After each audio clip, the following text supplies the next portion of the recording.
Hidden in the Heartland. Hello, this is Kels Goodman, and this is our new Hidden in the Heartland podcast. Over the coming weeks and months, my friend Mark Burris and I will be starting up some discussions about the Heartland research. And we're also open to guests in the future. Our ultimate goal is to start up another season of Hidden in the Heartland. You know, you can watch all of the previous Heartland material on this YouTube channel for free. If you like what you see, please subscribe. We also invite you to help us financially by donating to our Give, Send, Go campaign, which is specifically for producing Season 3. And you can do that on the link below. Thank you, and we hope you enjoy this podcast.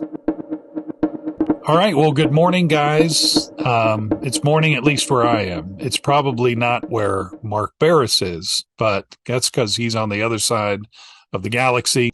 One of the things I'm going to start doing is I'm going to start having you guys handing you resources. And what these are is each episode, I'm just going to start for a few minutes and talk about a resource that you can use to do your own research. Because obviously we don't want you to take our word for anything that we're sharing. It's just if we see something cool, we're going to share it. And whether it connects to the Book of Mormon or not, we don't know, but we feel like it invites that mind to be able to open up and think, oh, could this be a connection? Because anything really can happen. And so that's what we're excited to share. Today, I'm going to show you my DVD collection. Now I'm a big guy, like I love my film in my hands, movies. I'm a media guy.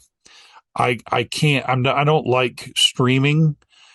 I don't mind streaming if it's just something I don't need to worry about keeping. I don't know if you're the same, Mark, but when I watch a movie, I kind of like it in my hands. Do you like that? I'm a streamer, especially when I'm watching Hidden in the Heartland and I'm streaming it. But that's right.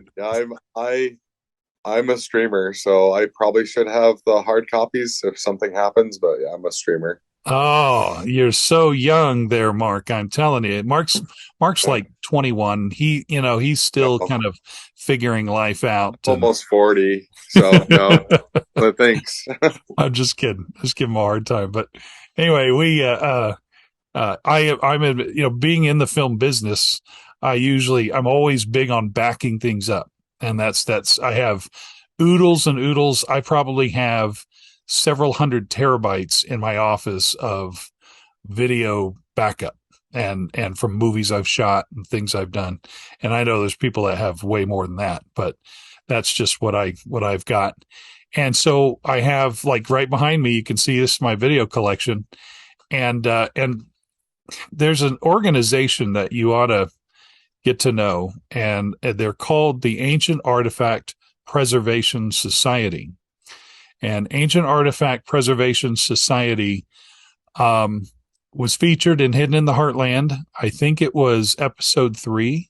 I can't remember, 4 or 3. We had several speakers appear. In fact, I think it even appeared on the archaeoastronomy episode. We had a gentleman who we interviewed during a meeting from the Ancient Artifact Preservation Society, or AAPS. And I have their conferences right here. And what's cool is that they record their conferences and they don't stream, Mark. They actually make DVDs. Oh. And so that's the only way you're going to see them is if you see the DVDs. And so I started with preserving all of my films and making sure I have them. I actually I started, ordering them and just having them because that's the way they do it. I mean, I think how do you get those?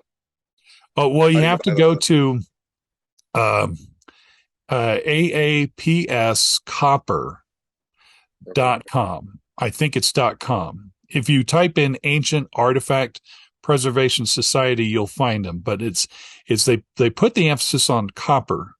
And it's very important. Now, this is what it is it's an organization. Every year they have a conference around October. And I'll tell you, that conference is, you want to talk about Book of Mormon evidence, there's a lot at this conference, and none of them are Mormon. I think one or two. Wayne May is the one that introduced me to it, and I've gone probably twice, maybe three times. I think I only went twice. Each year I try to go, and it's usually right around general conference time, maybe the week after. But it's all the way up in Marquette, Michigan, which is that kind of upper peninsula, right above the main body.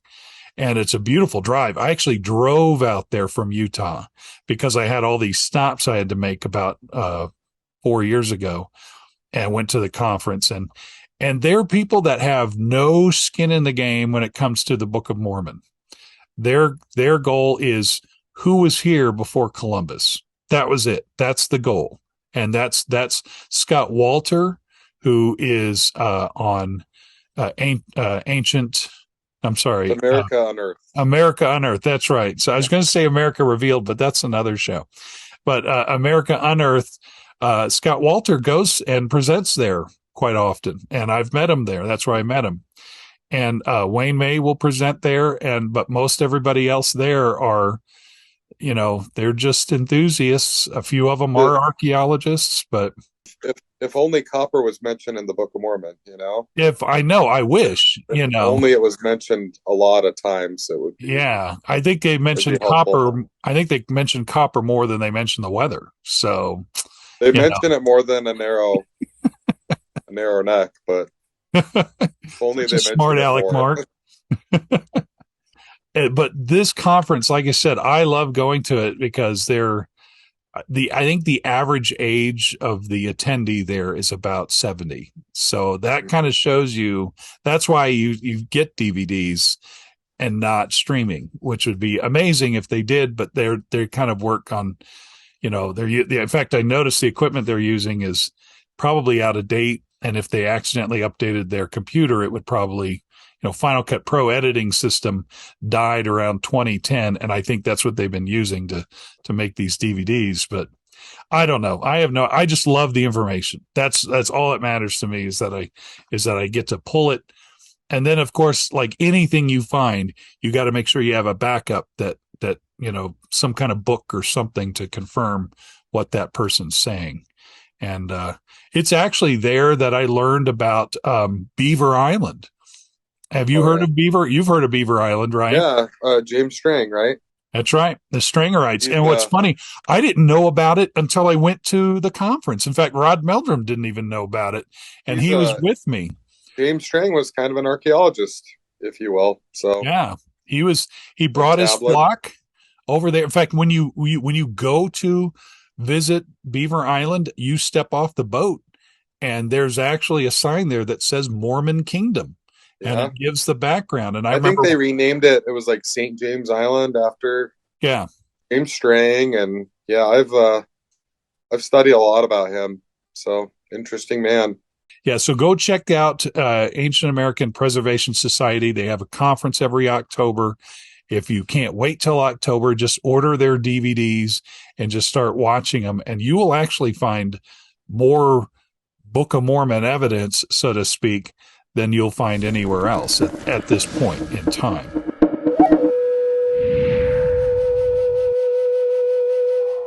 Well, okay, so now I'm going to dive into Paul Cheesman. And if there's anybody out there that knows Paul or knows his research, you probably know it better than I do. I'm just here to present something that was kind of interesting. It's more just eye-opening. So anybody wants to comment on the Paul Cheesman research? One of the things is that Paul Cheesman, just to give a background on him, even if you Wikipedia and look up Paul Cheesman, he was an archaeologist and a professor at BYU, and he passed away back in 91. He was young; he was only like 60, and he died of a heart attack. But he was actually worked as director of the Hill Cumorah Visitors Center at the end of his life before he passed away. But before that, he also served as a mission president in the mission that I served in, which was Baton Rouge, Louisiana. And that's how I know of Paul Cheesman. He's also the one that appears in the video Ancient America Speaks.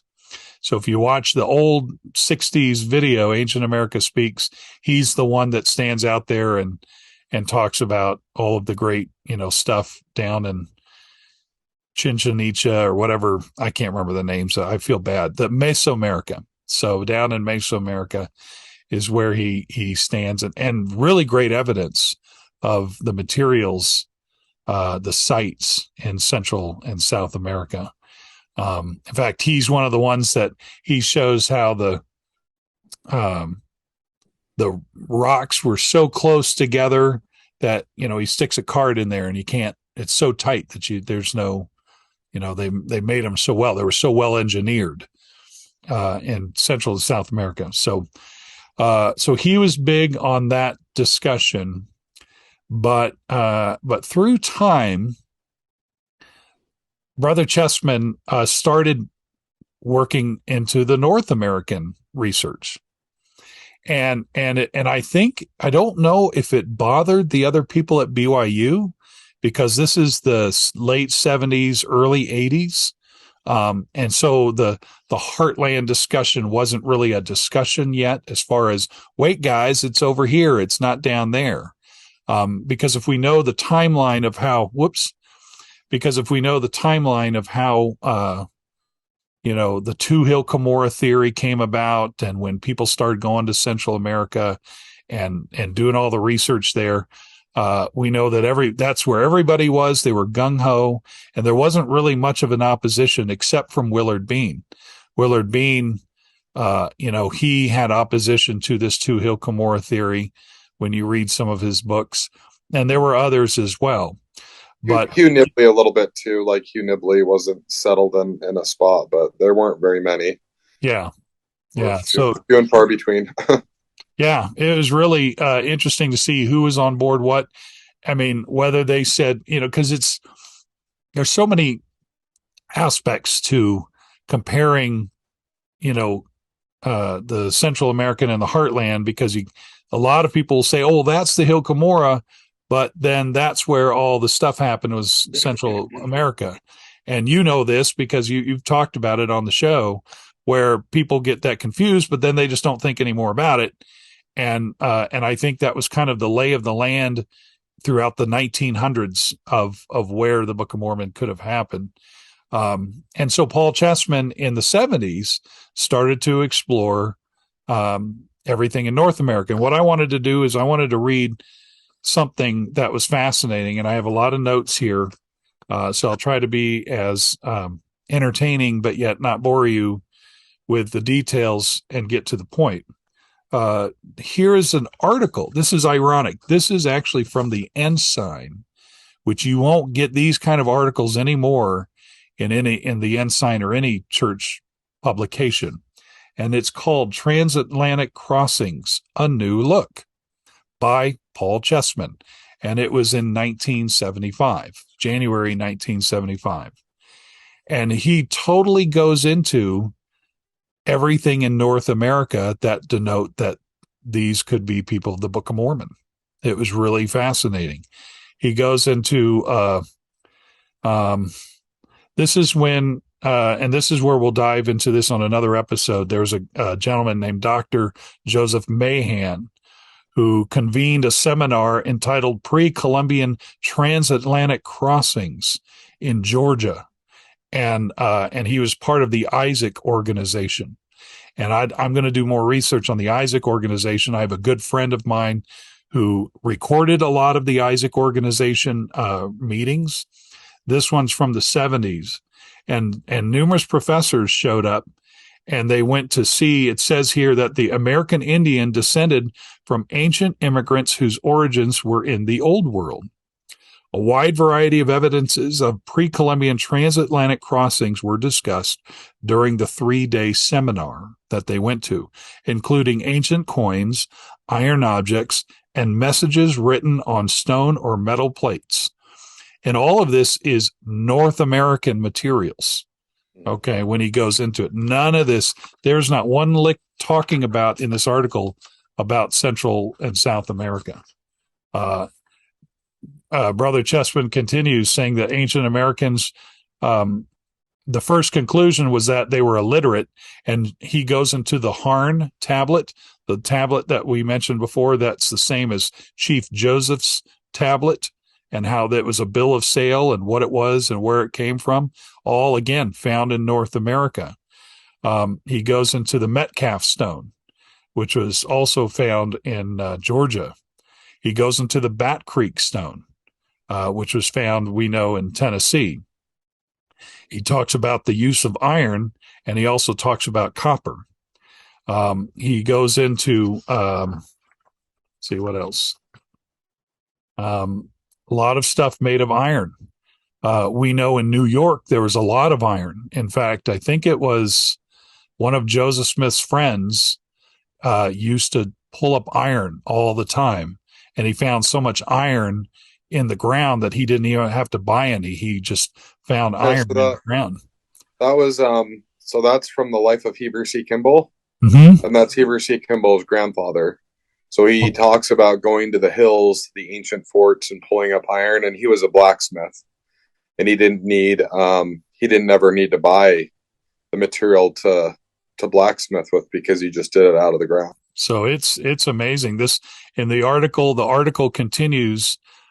He says Dr. Holden explained, who is also speaking here, how pre-Columbian iron axes and hammers have been found in Missouri, North Carolina, New York. Iron anvils and iron hatchet edged with steel have been found in the same vicinity. Iron furnaces in Ohio.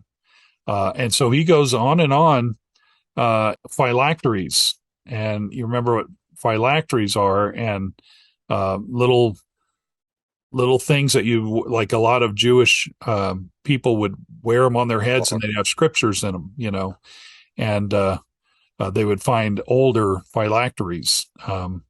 Anyway, so the point I'm getting at with this article, and here's the wrap up of the article. It says, this is again still from Paul Cheesman, these findings will not necessarily convert, but they can stimulate processes of reasoning and give us the desire to read the Book of Mormon, the most important and electrifying record of our time, which is, I totally agree with that. It's just to stimulate the processes, which I think that's a great way to put it. And then there's photos in there, and in this article.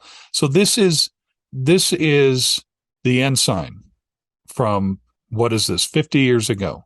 You will not see an article like this anymore in the ensign. You won't see anything like it, for the last who knows how long in any kind of church, anything. And so he had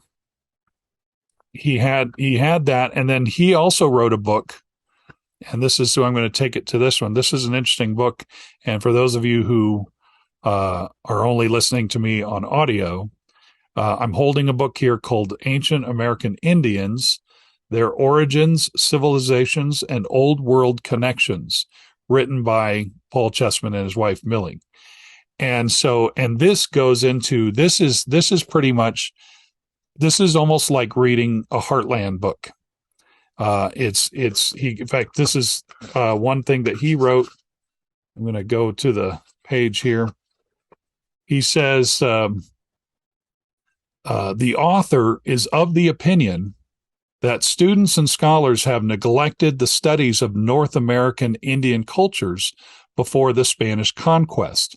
Some have believed North America had little to offer regarding ancient American studies because there are no magnificent stone pyramids.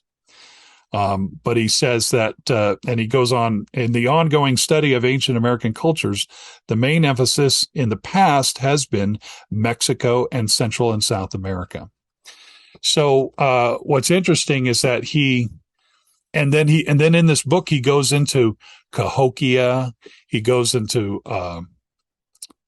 Poverty Point, he goes into Fort Hill, he goes into everything, Serpent's Mound, the Adena culture, Mound City. It's literally, like I said, this is literally this is all Heartland material. And so he comes out with this book. And then when you look at people reviewing the book from other BYU studies, they actually bash him. I was talking with a good friend of mine who I know is embedded within the Mesoamerican research. I think he's even on the board, or he works with Central, the Book of Mormon Central group. And he said that I asked him about Paul Cheesman, and he did say that, he felt like his work was a little amateurish, or I think that was one of the words he used. I'm not so sure. I could misquote him, but he felt like that because I asked him, I said, how come stuff like this is being not researched at BYU as much as what's down in Central and Mesoamerica? And he just said that, well, that's his work was amateurish. So when I went online and found people who had commented on the book, and they said that they called it slipshod scholarship.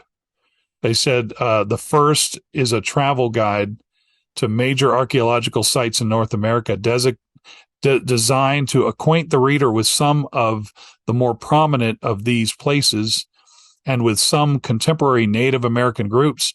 Although well-intended, it is poorly balanced in its coverage of the various sizes. This criticism also went on to say, this seems an inappropriate context to discuss controversial and poorly documented objects such as stone tablets and engravings, similar to Maya pictographs, and then he went on to comment on the 10 Commandments inscribed around the face of a man named Moses. Anyway, which is basically the Decalogue stone. Yeah. And it was really kind of amazing to say, what's with all of the... It's really interesting to me because you'll take something that down in Mesoamerica that looks like it could be from like Indonesia or other parts of the world, and then you take something that's clearly like Hebrew, and they're like, oh, no. The stuff we got is just cooler. It's got dragons on it. It has snakes on it. It's just cooler. So got feathers on it. That's what we want to look at. We don't want to look at we need something that's more sophisticated and prettier.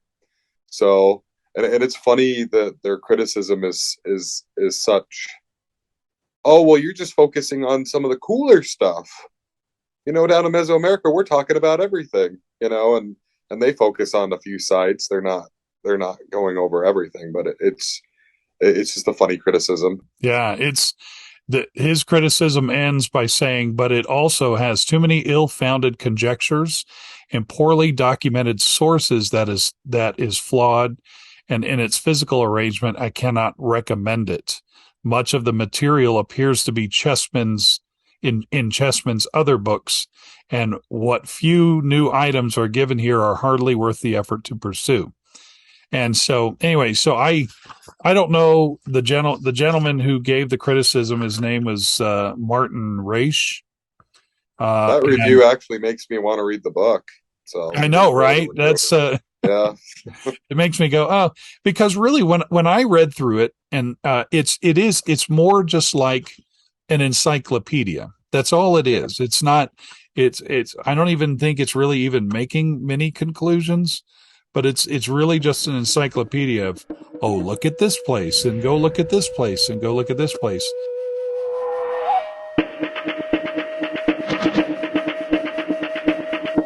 I found another article. I should have brought it down here, but it said, why are people more apt to go seek ancient cultures elsewhere and not in America? I don't know. What do you think, Mark? Why do you think people can't see the ancient stuff here, but they can see it easy somewhere else? Well, I think there's something that's very attractive to large monuments and things like that. It seems like, hey, I want to go someplace where I can see something big and built out of stone, and that's really unfortunate because how many civilizations didn't build huge, giant monuments? Yeah. How much are we missing out on in the world because we're looking for the big things. And yeah, yeah. you know, And I'm sure there's a piece of manifest destiny. I think each element has a different reason for why something's not preserved, which is ironic because today there's a big effort to, over the last 100 years, to not touch anything. If there's something, like for example, this is a sad example, but I don't know if you know the Curleys, but there's a family whose last name is Curley. Good, sweet couple, and they retired and they bought a bunch of land in Nauvoo, and in the back of, they bought a home, and then they bought all the land behind them to preserve it because they found out there was an ancient burial ground. And when you walk through it, you can actually see that it looked like a battle happened there, because there's bodies, there's like these body shaped little mini mounds everywhere, where if you dug them, you'll know that there's a body there. And the archaeologist in me, that's not really an archaeologist, hence probably why I'm not an archaeologist, wants to get a shovel and start digging over there. I want to start going over there and admittedly just learn. I'm going to probably disrupt their bodies, and I feel bad wanting to disrupt their bodies, but I also want to learn. I also want to find out, what's the method of being able to go in somewhere to be able to say, okay, what was about this person?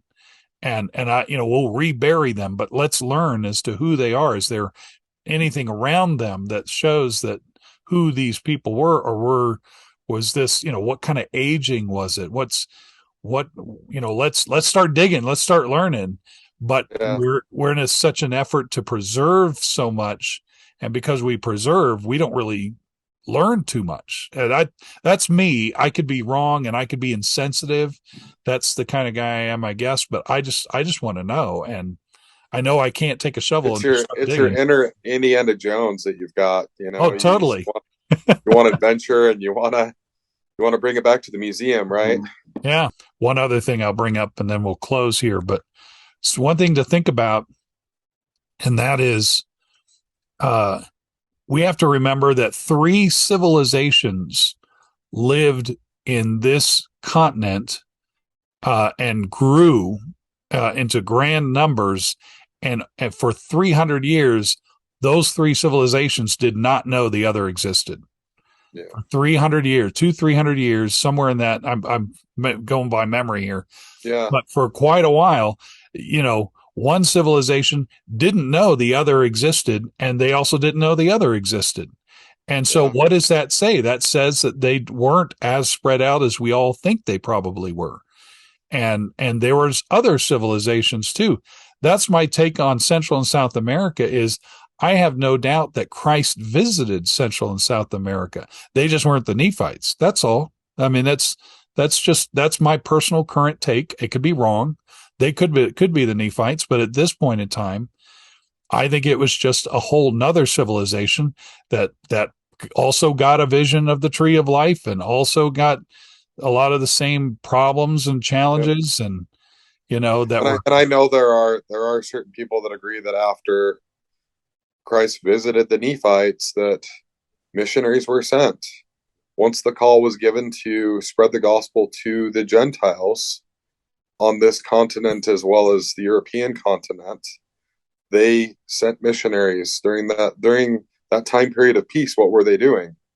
Yeah. Probably missionary work, and they brought their scriptures and they taught about the high stream, and they taught about coming from Jerusalem. So you're gonna find those parallels of culture, because missionaries came, and Christ did visit more. And he said he had other sheep. You have almost every culture on earth that has the legend of someone like Christ visiting them.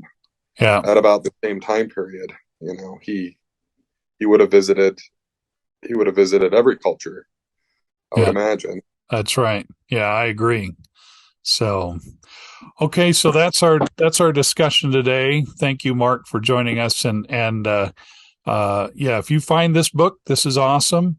And then if you look up Ancient Artifact Preservation Society, copper.com. You'll find some really cool stuff, and